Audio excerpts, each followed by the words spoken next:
बहुत पुरानी बात है। दक्षिण भारत में एक राजा राज्य करता था। राजा का राज्य समुद्र के किनारे था। राजा को भोजन के साथ मछलियाँ खाने का बहुत शौक था। बिना मछलियों के राजा का भोजन अधूरा रहता था।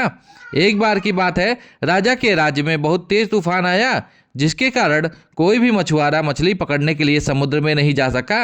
उस दिन राजा को भोजन में मछलियाँ नहीं मिली, जिससे राजा बहुत उदास हो गया। राजा ने जब अपने मंत्रियों से इस बारे में पूछा तो उन्होंने बतलाया कि इतने तेज तूफान में समुद्र में मछली पकड़ने जाना अपनी जान पर खेलने के समान है, इसलिए कोई भी मछुआरा समुद्र नहीं जा सका। राजा ने घोषणा करवाई कि जो भी समुद्र से ताजी मछलियां लाएगा उसे मुंह मांगा इनाम दिया जाएगा। राजा की घोषणा सुनकर मछुआरों के मन में लालच तो आया, किंतु कोई भी मछुआरा अपनी जान जोखिम में डालने के लिए तैयार नहीं हुआ। उसी राज्य में एक बहुत ही गरीब मछुआरा रहता था। उसे जब राजा की इस घोषणा का पता चला तो अपनी दरिद्रता दूर करने के लिए वह अपनी जान की परवाह किए बगैर समुद्र में चला गया। समुद्र में उसने जाल फेंका, जिसमें कई बड़ी बड़ी मछलियां फंस गई। मछुआरा मछलियां लेकर राजा के महल पहुंचा, किंतु राजा के सैनिकों ने उसे महल में नहीं घुसने दिया। राजा के एक खास मंत्री ने मछुआरे को ताजी मछलियों के साथ देखा तो मछुआरे को अपने साथ राजा के पास ले जाने के लिए तैयार हो गया।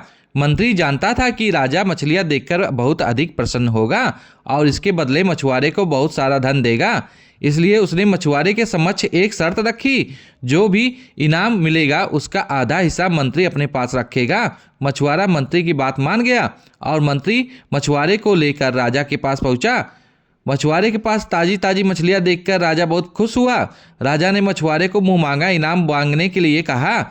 मछुआरा राजा से हाथ जोड़कर बोला, महाराज मुझे 20 कोड़े मारे जाएं।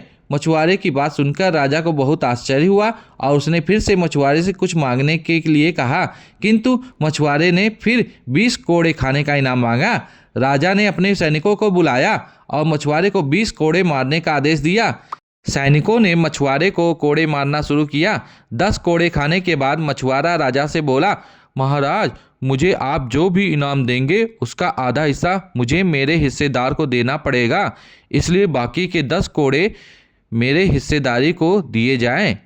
मछुआरे की बात सुनकर राजा को फिर आश्चर्य हुआ और राजा ने उसके हिस्सेदार का नाम पूछा। मछुआरा मंत्री की तरफ इशारा करते हुए बोला, महाराज यही मेरे हिस्सेदार है, इन्होंने ही मुझे आपके पास लाने के बदले प्राप्त इनाम का आधा हिस्सा मांगा है। राजा ने मंत्री की ओर देखा तो मंत्री ने शर्म से अपना सर झुका लिया। राजा ने आदेश दिया कि बाकी की 10 कोड़े मछुआरे के हिस्सेदार को मारे जाएं। सैनिकों ने राजा के आदेश पर मंत्री को 10 कोड़े मारे। राजा ने मंत्री को उसके लालच के कारण अपने मंत्री पद से हटाकर राज्य से बाहर कर दिया और मछुआरे को बहुत सारा इनाम देकर विदा किया।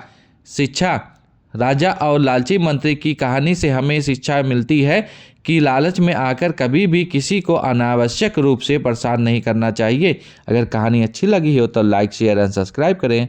धन्यवाद। जय हिंद।